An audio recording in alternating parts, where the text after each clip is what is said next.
జై తెలంగాణ, జై తెలంగాణ, కేసీఆర్ గారి నాయకత్వం. మిత్రులందరూ చాలా దూరం నుంచి వచ్చినారు. మీరు గద్వాల తాలూకా నుండి, గద్వాల నుండి గంటలు ప్రయాణం చేసి ఇంత దూరం వచ్చి మరి ప్రతి మాటకు చప్పట్లతో ఈ హాలును మారుమోగిస్తున్న మా నడిగడ్డ బిడ్డలందరికీ హృదయపూర్వకంగా మీకు శిరస్సు వంచి మీ ఉద్యమ స్ఫూర్తికి నమస్కారం. మహబూబ్నగర్ జిల్లాలోని, పాత మహబూబ్నగర్ జిల్లాలోని 14 నియోజకవర్గాల్లో మొన్నటి ఎన్నికల్లో మనం గెలిచింది 2 ఆ 2 కూడా నడిగడ్డలోనే, అలంపూరు, గద్వాలు. మీ స్ఫూర్తికి, మీ యొక్క మరి పోరాట పటిమకి మళ్ళొక్కసారి శిరస్సు వంచి ధన్యవాదాలు. పెద్దలు, గౌరవనీయులు, మాజీ మంత్రివర్యులు, ఈరోజు కాదు 25 ఏళ్ళుగా కేసీఆర్ గారికి ఉమ్మడి పాలమూరు జిల్లాలో మరి ఒక సోదరుడిగా, ఒక కుడిభుజంగా ముందుండి ఆనాటి నుండి ఈనాటి వరకు మరి పార్టీని నడిపిస్తున్న గౌరవ మాజీ మంత్రివర్యులు మాన్యులు శ్రీ సింగిరెడ్డి నిరంజన్ రెడ్డి గారికి, పెద్దలు, గౌరవనీయులు, మరొక మాజీ మంత్రివర్యులు, ఆనాడు ఉద్యోగ సంఘాల నాయకుడిగా ఉండి ఆ తర్వాత ఉద్యమంలో గర్జించి తర్వాత పార్టీలో చేరి జిల్లాలో బలహీన వర్గాల తరపున ఒక బలమైన గొంతుకగా ఉన్న గౌరవనీయులు శ్రీ శ్రీనివాస్ గౌడ్ గారు, మాజీ మంత్రివర్యులు.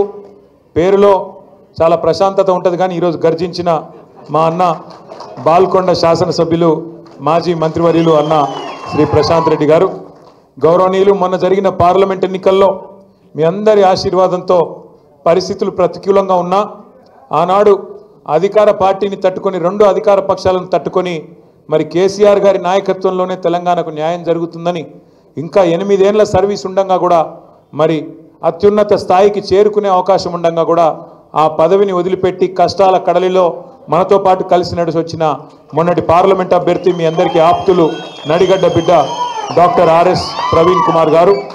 ఈరోజు ఈ కార్యక్రమానికి అధ్యక్షత వహిస్తున్న సోదరుడు, తమ్ముడు, మేధావి, యువకుడు, ఉత్సాహవంతుడు, ఉజ్వలమైన భవిష్యత్తున్న నాయకుడు డాక్టర్ ఆంజనేయ గౌడ్ గారు. మరి ఈరోజు మీ అందరినీ తీసుకొని ఇక్కడికి వచ్చి గద్వాలలో మళ్ళీ గులాబీ జెండా ఎగిరేస్తా అని చెప్పి వచ్చిన సోదరుడు దాసు హనుమంత నాయుడు గారు. కాదు అందరు, అరే నువ్వు ఆగురాబు, అందరేమో ఇక ఫలానా ఆయన నా బాస్ అని చెప్పుకోవాలి, ఆయననేమో పేరులోనే బాస్ అని పెట్టుకొని కూర్చున్నాడు. దాసు హనుమంత నాయుడు గారు తప్పకుండా మీ అందరి ఆశీర్వాదంతో గొప్ప నాయకుడిగా వారు ఎదగాలని మనస్ఫూర్తిగా కోరుకుంటూ, అదేవిధంగా వేదికపైన ఆశీనులైన సోదరుడు విజయ్ గారు, సోదరులు, పెద్దలు, మాన్యులు, రాజ్యసభ మాజీ సభ్యులు, మన పార్టీ యొక్క కేంద్ర కార్యాలయ బాధ్యులు అన్న రావుల చంద్రశేఖర్ రెడ్డి గారు, కరీంనగర్ ఉమ్మడి జిల్లా పరిషత్ మాజీ అధ్యక్షురాలు, మన తెలంగాణ మన పార్టీ యొక్క మహిళా విభాగం అధ్యక్షురాలుగా కూడా గతంలో పనిచేసిన అక్క మన ఆడబిడ్డ తుల ఉమ్మ గారు, అదేవిధంగా సోదరులు బైకాని శ్రీనివాస్ యాదవ్ గారు, సోదరులు అలీపురం వెంకటేశ్వర రెడ్డి గారు, అదేవిధంగా సోదరి శ్యామల గారు, వేదికపై ఆసీనులైన మరి సోదరులందరికీ పేరు పేరున, వేదిక ముందున్న పాత్రికేయ మిత్రులకు కూడా హృదయపూర్వకంగా నమస్కారం. మీ ఆవేశము, మీ ఉత్సాహం చూస్తూ ఉంటే తప్పకుండా తొందరలోనే గద్వాలలో మీ ఎమ్మెల్యే గారు పార్టీ మారి మోసం చేసిన దానికి ఉప ఎన్నిక రావాలి, మళ్ళీ ఖచ్చితంగా మన గులాబీ జెండా ఎగరాలి. ఖచ్చితంగా ఒక సామాన్య కార్యకర్తను పెట్టి, ఒక నాయకుడిని పెట్టి తప్పకుండా అక్కడ గులాబీ జెండా మీరు ఎగరేస్తారనే నమ్మకం కూడా నాకు కలుగుతుంది. నిజంగా గత 18 నెలల పరిపాలన చూస్తే మనందరికీ ఒక విషయం స్పష్టంగా అర్థమైంది, రాష్ట్రంలోని ప్రజలకు కూడా స్పష్టంగా అర్థమైనది. ఈ శతాబ్దపు అతిపెద్ద మోసం ఏదన్నా ఉంది అంటే కాంగ్రెస్ పార్టీ ఇచ్చిన అభయహస్తం అనే మేనిఫెస్టో. 420 హామీలు ఇచ్చి ఎవరికి ఏది కావాలంటే అది చేస్తామని చెప్పి, అరిచేతిలో వైకుంఠం చూపెట్టి, ఆకాశంలో ఉన్న స్వర్గాన్ని కూడా మీ కాడికి తీసుకొస్తాం, మీ ఇంటి ముంగట పెడతామని చెప్పి పచ్చి అబద్ధాలు చెప్పి, జూటా మాటలు చెప్పి ఈ శతాబ్దపు అతిపెద్ద మోసాన్ని రాహుల్ గాంధీ వచ్చి, సోనియా గాంధీ వచ్చి, మల్లికార్జున్ ఖార్గే గారు వచ్చి, ప్రియాంక గాంధీ వచ్చి, సిద్ధరామయ్య వచ్చి, ఒకరు కాదు పెద్ద పెద్ద వాళ్ళందరూ వచ్చి రకరకాల డిక్లరేషన్లు, రకరకాల మాటలు, ఎన్ని పచ్చి అబద్ధాలు చెప్పి వాళ్ళ ప్రజలను మోసం చేసినారో ఒక్కసారి గుర్తు తెచ్చుకోమని చెప్పి నేను కోరుతా ఉన్నా. ఇవాళ నిజంగా కూడా చెప్తున్నాను, నేను కొంత బాధతో, కొంత మరి అసంతృప్తితో కూడా చెప్తా ఉన్నా ఈ మాట. అంతా బాగా నడుస్తున్న టైంలో, 10 ఏళ్ళు తెలంగాణకు బలమైన పునాది పడి ముందుకు పోతున్న టైంలో ఆ మధ్యలో నేను చిన్నగున్నప్పుడు సినిమా వచ్చింది, మోసగాళ్ళకు మోసగాడని, యాదుకుందా? ఎందుకంటున్నా అంటే నేను అనుకున్న చూసి రేవంత్ రెడ్డి స్వయంగా చెప్తున్నాడు కదా, ప్రజలు మోసం చేయాలనే కోరుకుంటారు, మోసపోవాలనే కోరుకుంటారు, మోసగాళ్ళనే నమ్ముతారు అని రేవంత్ రెడ్డి స్వయంగా చెప్తున్నాడు కదా, నమ్మరేమో అనుకున్నా. కాంగ్రెస్ పార్టీకి 55 ఏళ్ళ అవకాశం ఇచ్చినా కనీసం మంచినీళ్ళు ఇవ్వలేదు, కనీసం కడుపు నిండా బువ్వ పెట్టలేదు. అట్లాంటి దిక్కుమాలిన పార్టీని ఎవరన్నా నమ్ముతారా అనుకున్నా. కానీ మనోళ్ళు ఏ కారణం చేతనో కానీ, అంటే మీరు గద్వాలోళ్ళు కాదు, పాలమూరులో మిగతా నియోజకవర్గాల్లో మాత్రం నమ్మినరు, నమ్మి బొక్కబొరలో పడ్డారు. ఈరోజు బాధపడుతున్నారు. ఇవాళ ఒక దగ్గర కాదు, ఎక్కడ పోయినా చెప్తున్నారు, ఎక్కడ పోయినా ఆపి పట్టి మరీ అడుగుతున్నారు, అన్నా ఎన్ని రోజులు చూడాలన్నా ఈ దరిద్రాన్ని, ఏదన్నా చూడరాదా ఉపాయం అంటున్నారు. ఇది వాస్తవం నేను చెప్పేది, మీ దగ్గర కూడా అంటూ ఉంటారు. నేను ఈ కాలం ఇక్కడికి వచ్చే ముందు మన మహమూద్ అలీ సాబు, మన మాజీ మంత్రి, ఆరోగ్యం బాగలేదు, హాస్పిటల్లో ఉన్నాడు అంటే పోయి నాంపల్లిలో ఒక హాస్పిటల్ ఉంటే పోయి హాస్పిటల్లో నేను పలకరించి కిందికి వస్తున్నా. ఒక ముస్లిం లేడీ, ఒక పెద్ద మనిషి వచ్చి నా చేయి పట్టుకుంది. బిడ్డ ఆగాగు అంటే, ఏందమ్మా అంటే, మందిలో వచ్చింది అడ్డం పడ్డది. ఆగు నువ్వు అక్కడ ఆగు అనే. ఏమమ్మా అంటే, ఏం లేదు, కేసీఆర్ గారికి ఒక మాట చెప్పు, కేసీఆర్ ఉన్నప్పుడు నా పేరు ఫలక్నుమాలో ఉంటా, నా పేరు నూర్ ఫాతిమా, కేసీఆర్ అన్నకు చెప్పు, అన్న ఉన్నప్పుడు మా ఇంట్లో కరెంటు పోకపోయేది, ఈ దరిద్రులు వచ్చినాక రోజుకి 8 సార్లు పోతున్నది, జల్దీ రమ్మను కేసీఆర్ను అన్నది. అంటే ఎట్లమ్మా, ఏం చేస్తాము, ఒక ఓటుకు, తప్పు ఓటుకు మరి శిక్ష 5 ఏళ్ళు కదా, ఏం చేయాలి నేను అని నేనంటే, ఏదన్నా ఉపాయం చూడు బిడ్డ, ఏదన్నా చూడరాదు మీరు అందరు కలిసి అంటున్నది. ఉపాయం ఏం లేదు, ఉపాయం ఒకటే, ఏ 10 మంది సన్నాసులైతే మన పార్టీ నుంచి పోయినరో ఆ 10 మంది సన్నాసులకు రేపటి రోజున ఉప ఎన్నికల్లో గద్వాలతో సహా కర్రు గాల్చి వాత పెట్టడమే ఉపాయం తప్ప వేరేం లేదు. మీ అందరికీ నేను మాటిస్తా ఉన్నా, వీళ్ళు వాళ్ళు అని కాదు, మీ ఎమ్మెల్యే పేరు తీసుకునే అక్కడ కూడా లేదు.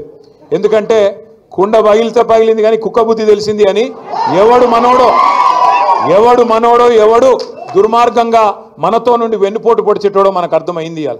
కాబట్టి అట్లాంటి వాళ్ళ పేర్లు తీసుకొని వాళ్ళను పెద్దోళ్ళని చేయాల్సిన అవసరం లేదు. ఆ 10 మందిని మీరు గట్టిగా అనుకుంటే గద్వాలలో పండబెట్టి తొక్కే శక్తి మీకుందని మాత్రం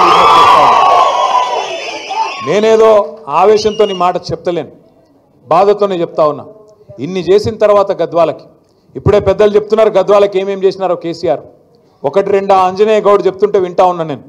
ఒక మెడికల్ కాలేజ్, డిగ్రీ కాలేజ్ కావాలంటే, జూనియర్ కాలేజ్ కావాలంటే గతంలో గద్వాల తాలూకాలో పిల్లలు రోడ్డు ఎక్కంది, ధర్నా చేయండి, పట్టించుకునే నాదుడు లేదు. అట్లాంటిది మీరు అడగకుండానే, మీరెవ్వరూ అడగలేదు, దండం పెట్టలేదు, దరఖాస్తు చేయలేదు, మీ ఎమ్మెల్యే అడగలేదు, ఎవరు అడగలేదు. కేసీఆర్ గారే ఆలోచించి, అయితే రాయచూరుకో లేదా కర్నూలుకో పోయే దుస్థితి మా నడిగడ్డ బిడ్డకి ఎందుకు ఉండాలని చెప్పి 600 పడకల ప్రభుత్వ ఆసుపత్రిని గద్వాలలో పెట్టింది కేసీఆర్ కాదా? గద్వాలను జిల్లా కేంద్రం చేసి మీరు మహబూబ్నగర్కు పోయే అవస్థ తప్పించి, ఓ కలెక్టర్ను కలవాలనంటే, ఓ జిల్లా అధికారిని కలవాలనంటే యాడ్నో 100 కిలోమీటర్ల అవతల మహబూబ్నగర్కు పోయేదేంది? మీ కాడికే ఒక ఐఏఎస్ అధికారిని, ఐపీఎస్ అధికారిని తీసుకొచ్చి జిల్లా అధికారులను మీ నడిగడ్డలో, మీ గద్వాలలో కూర్చోబెట్టింది కేసీఆర్ కాదా? ఎన్ని మారినాయి నాకు గుర్తుంది.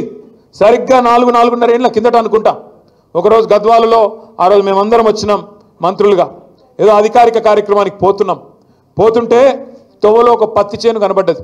వ్యవసాయ మంత్రిగా ఆనాడు పెద్దలు, ఎక్కడ ఏ మండలం అది, దరూరు మండలం, చిన్నపాడు గ్రామం. ఆ గ్రామానికి ఆ రోజు వ్యవసాయ మంత్రిగా నిరంజన్ రెడ్డి గారు, నేను అందరం ఏదో ప్రోగ్రాం మీద వచ్చినాం. పోతుంటే ఆడ పత్తి చేనులా చాలామంది కూలీలు కనబడ్డారు, రైతులు కనబడితే పలకరిద్దామని పోయి, ఆడ కింద చాలా మంది లేడీస్ ఉండే, పలకరిద్దామని పోయినాం. చిన్నంపాడు గ్రామం, దరూరు మండలం. పోతే నాకు ఇంకా కూడా గుర్తున్నదా సందర్భం. ఎందుకంటే పాలమూరు అంటేనే వలసల జిల్లా. పాలమూరు అంటేనే ప్రతి సంవత్సరం బతుకుదెరువు లేక, నీళ్లు లేక, కష్టపడే మనుషులున్నా, నీళ్ళిచ్చే సంస్కారం ఉన్న ప్రభుత్వాలు లేక, పట్టించుకునే నాయకులు లేక వలసలు పోయిన జిల్లా, వెతలుబడ్డ జిల్లా పాలమూరు. సంవత్సరానికి 14 లక్షల మంది బతుకుదెరువు కోసం వలసపోయిన జిల్లా పాలమూరు. అట్లాంటి వలసల జిల్లాలో మేము ఆడపోయి ఆ రైతు కూలీలందరి దగ్గర పోయి అమ్మ బాగున్నారా అని పలకరిస్తుంది. బాగున్నామా నాన్న, ఎక్కడ ఏ ఊరమ్మా మీది అంటే నేను అనుకున్నా అయితే అలంపూర్ తాలూకోళ్ళు అయింటారు, లేకపోతే గద్వాల తాలూకోళ్ళు అయింటారు అనుకున్నా. వాళ్ళు చెప్తలేరు మాకు, ఏ ముస్మిస్ నవ్వులు నవ్వుతున్నారు చెప్తలేరు మాకు. మేము పోయి అడిగితే ఇదేమబ్బా వీళ్ళు సిగ్గుపడుతున్నారని చెప్పి ఎక్కడమ్మా మీ ఊరు అని 2-3 సార్లు అడిగితే అలా నాకు నిజంగా ఆశ్చర్యం అనిపించింది, సంతోషం కూడా అనిపించింది. అందులో ఒక 2-3 ఆడబిడ్డలేమో అన్నా మాది కర్నూలు అన్న, ఆడికెళ్ళి వచ్చి ఇక్కడ పని చేస్తున్నామని చెప్పి, ఇంకో 2-3 ముగ్గురేమో అన్నా మాది రాయచూరు అన్న, ఇక్కడికి వచ్చి పని చేస్తున్నాం, కర్ణాటకలో పరిస్థితులు బాగలేవన్నా అని చెప్పి. మేము కార్లు ఎక్కంగానే మేము అనుకున్నాం ఎట్లా మార్పు వచ్చే చూడు, వలసల జిల్లాగా పేరుపడ్డ పాలమూరుకు రివర్సు వలసలు వచ్చే పరిస్థితి వచ్చింది కదా. ఆంధ్ర నుంచి, కర్ణాటక నుంచి అక్కడి కష్టజీవులు ఇక్కడికి వచ్చి మన పొలాల్లో పనిచేసే పరిస్థితి వచ్చింది అంటే నీళ్ళు వస్తేనే కదా. కేసీఆర్ గారు ఆనాడు మీకు యాదకుండాల రాజోలి బండ డైవర్షన్ స్కీమ్ కోసం అలంపూర్ జోగులాంబ నుంచి ఆర్డీఎస్ దాకా నడిచిండు కేసీఆర్ ఆనాడు పార్టీ పెట్టిన కొత్తలోనే. ముఖ్యమంత్రి అయిన తర్వాత, రాష్ట్రం వచ్చిన తర్వాత మీకోసం తుమ్మిళ్ళ కట్టినా, ఇంతకుముందు తమ్ముడు చెప్పినట్టు రాలేవాగు ప్రాజెక్టుతోని మన రాలెంపాడు ప్రాజెక్టుతో 2 లక్షల ఎకరాలకు నీళ్ళు ఇచ్చిన కేసీఆర్ ప్రభుత్వమే చేసిందా లేదా? అందుకే నిజాయితీగా నడిగడ్డ బిడ్డలు మళ్ళా కేసీఆర్ రావాలని చెప్పి మీరు 3 సార్లు కూడా ఓట్లేసి గెలిపించినారు. కానీ ఓటేసి గెలిపిస్తే ఇలా రాష్ట్రంలో జరుగుతున్నది ఏంది? ఒకనాడు మన నినాదం తెలంగాణ ఉద్యమంలో నీళ్లు, నిధులు, నియామకాలు, నీళ్లు, నిధులు, నియామకాలు. ఇలా రేవంత్ రెడ్డి ప్రభుత్వం వచ్చినాక ఏమైపోయింది? ఆ నినాదం మారిపోయింది. ఇప్పుడు ఏమిటి తెలుసా కొత్త నినాదం? బీఆర్ఎస్ మీద నిందలు, బిల్డర్లతో కాంట్రాక్టర్లతో దందాలు, రాహుల్ గాంధీకి చందాలు. నిందలు, దందాలు, చందాలు. నీళ్లు, నిధులు, నియామకాలు లేదు, నిందలు, దందాలు, చందాలు. తెల్లారి లేస్తే ఎవరిని దోసుకోవాలా, ఎవరిని ఎట్లా బెదిరించాలా, ఎవరిని తోలు వలిచి పైసలు వసూలు చేయాలా, ఎట్లా ఢిల్లీకి డబ్బులు పంపాలా. రేవంత్ రెడ్డి గారు మాటల మనిషి అని మనకు ముందే తెలుసు. మాటలు బాగా చెప్తాడు. ఎలక్షన్ల ముందు చాలా చెప్పిండు మాటలు, మీకు యాదుకుండాల. మాటల మనిషి అనుకున్నాం ఆనాడు, కానీ మూటల మనిషి అని ఇప్పుడు తెలుస్తూ ఉన్నది. అప్పుడు చంద్రబాబు నాయుడు మూటలు మోసిండు, యాదుకుండాల మీకు. ఓ నల్ల బ్యాగులో దొరికిండు కదా, యాదుకుందా? ఇప్పుడు ఏమో ఢిల్లీకి మూటలు మోస్తున్నాడు. తేడా ఏమీ లేదు. మాటల మనిషి మూటల మనిషి అయిపోయినాడు. మీరు యాద్ చేసుకోండి. నిజంగా కూడా ఎన్ని అబద్ధాలు, ఎన్ని మాటలు. ఉరకండి, తొందరగా పోండి, పరిగెత్తుకుంటూ పోండి, బ్యాంకు ఉరికి తెచ్చుకోండి, 2 లక్షల రుణం నేను వస్తున్నా, రాగానే సోనియమ్మ మీద ఒట్టు మాఫీ చేస్తా అన్నాడు. డిసెంబర్ 9 నాడు సంతకం పెట్టేస్తా అన్నాడు. పిలిచిండు బ్యాంకు వాళ్ళని పిలిచిండు. బ్యాంకు వాళ్ళందరిని అడిగిండు, మరి 2 లక్షల దాకా రుణం మాఫీ చేయాలంటే ఎన్ని పైసలు అవుతాయి అని అడిగిండు. ఎన్ని పైసలు అవుతాయి అంటే వాళ్ళు అన్నారు చాలా పైసలు అవుతాయి సార్ అని వాళ్ళు చెప్పారు. చాలా అంటే ఎంత అన్నాడు. దగ్గర 50,000 కోట్లు అవుతాయి సార్, కరెక్ట్గా చెప్పాలంటే 49,500 కోట్లు అవుతాయి సార్ అని చెప్పారు. చెప్తే ముఖ్యమంత్రికి గొంతులో రాయబడ్డట్టు అయింది. వామ్మో ఇదేమి రాని, తెలియక చెప్తిమి, ఏదో ఒకటి చెప్తిమి, ఎట్లా అని ఆలోచన చేసినాడు. ఆయన బట్టి ఇద్దరు కూర్చున్నారు, ఏం చేయాలా ఆలోచన చేసి తెల్లారి ముఖ్యమంత్రి గారు ఎక్కడో మీటింగ్లో మాట్లాడుతున్నాడు.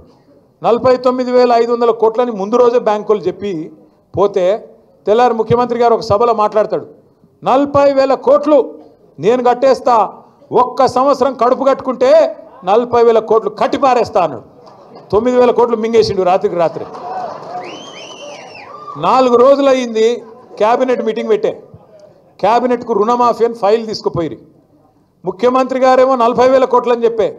4 రోజుల తర్వాత క్యాబినెట్కు ఫైల్ పోతే రుణమాఫీ 31,000 కోట్లతోని రుణమాఫీ అని మళ్ళీ సపట్లు కొట్టే.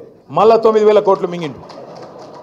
తర్వాత మళ్ళీ చూస్తే అసెంబ్లీ పెట్టిండు, మేమందరం పోతిమి రుణమాఫీ ఏమో అని బడ్జెట్ పెట్టిండు. బడ్జెట్ కాడికి వచ్చే వరకు 26,000 కోట్లతోని రుణమాఫీ, మళ్ళీ 5,000 కోట్లు మింగిండు. మేం పరిశాన్యమా ఏడవైరాని.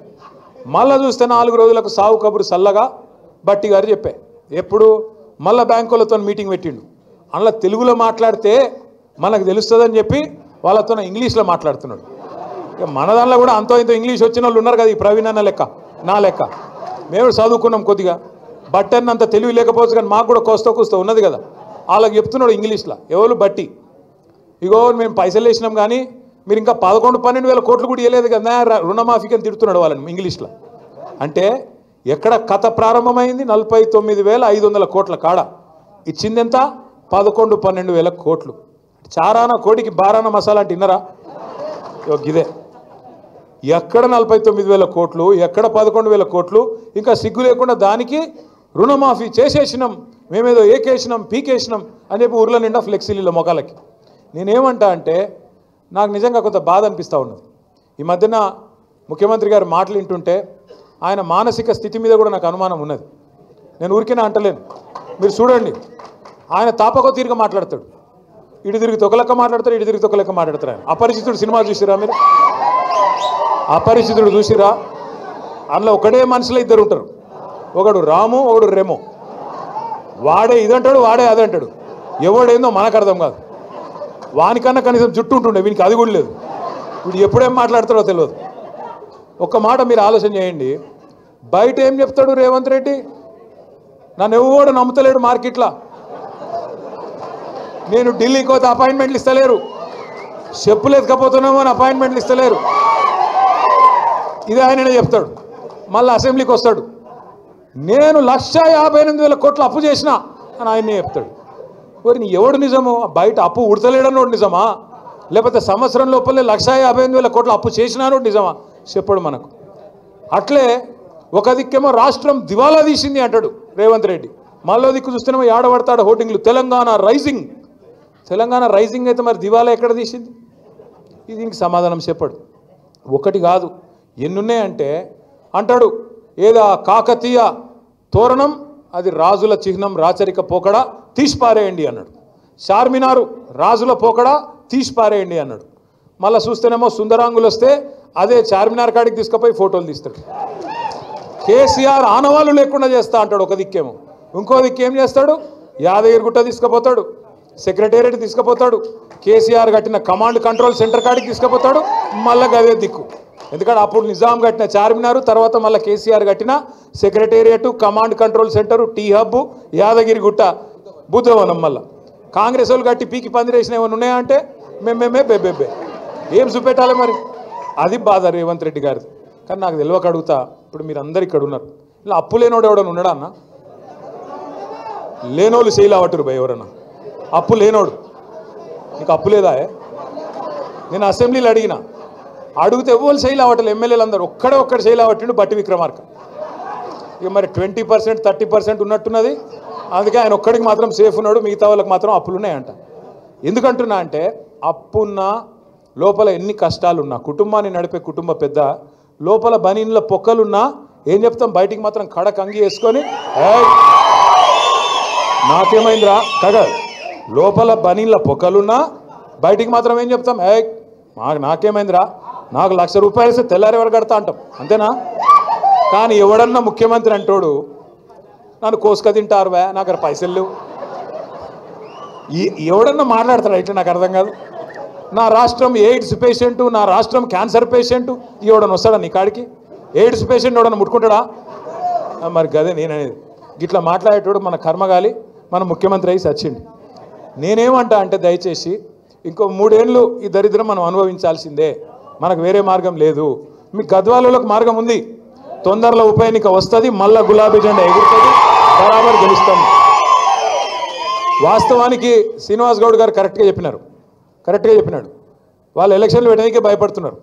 ఏడ ఎలక్షన్ పెడితే ఈ బలుగుతుందేమో, ఏడ పదవి పోతుందేమో అని భయం అయితే బాగున్నది లోపల. కానీ రేపు గట్టులో కానీ, కేటీ దొడ్లో కానీ, దరూర్లో కానీ, ఏ మండల్లో కానీ రేపు కారు గుర్తు మీద ఎవరు నిలబడ్డా కారు 200 స్పీడ్తో ఉరకాలి.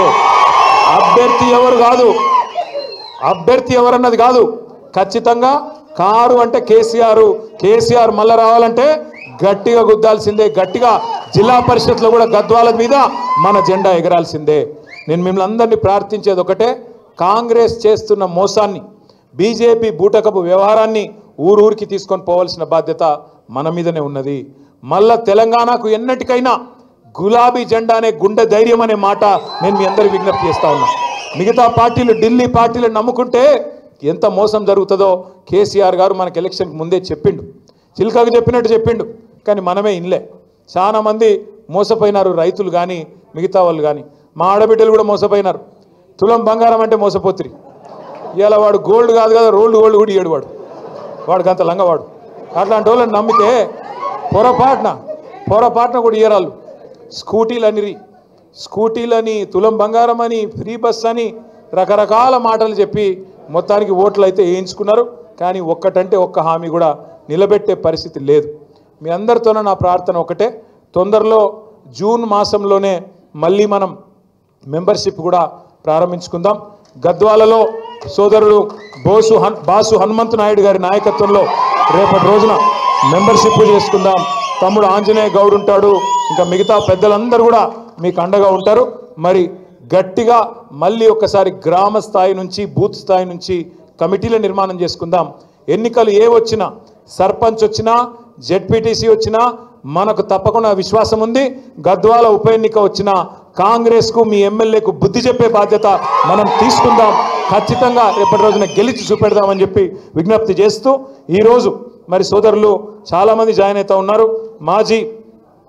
మాజీ కాంగ్రెస్ నాయకులు మరి రాఘవేందర్ రెడ్డి గారు, చక్రాధర్ రావు గారు, మోనేష్ గారు, శ్రీనివాస్ గౌడ్ గారు, రామరెడ్డి గారు, అదేవిధంగా మాజీ సర్పంచులు, మాజీ ఎంపీటీసీలు, మాజీ ఉప సర్పంచులు, దరూర్ మండలం, కేటీదొడ్డి మండలం, గట్టు మండలం, అట్లాగే మల్దకల్ మండలం, మన గద్వాల మండలం నుంచి విచ్చేసిన మీ అందరికీ పేరు పేరున హృదయపూర్వకంగా స్వాగతం చెప్తూ జై తెలంగాణ. ఒక్క మాట, కూర్చోండి. ముఖ్యులకు కండువాలు కప్పుకుందాం. అందరం కూడా కొద్దిసేపు టైం గడిపే ఇక్కడి నుంచి కదులుదాం. జై తెలంగాణ. కేసీఆర్ గారి నాయకత్వం. Thank you.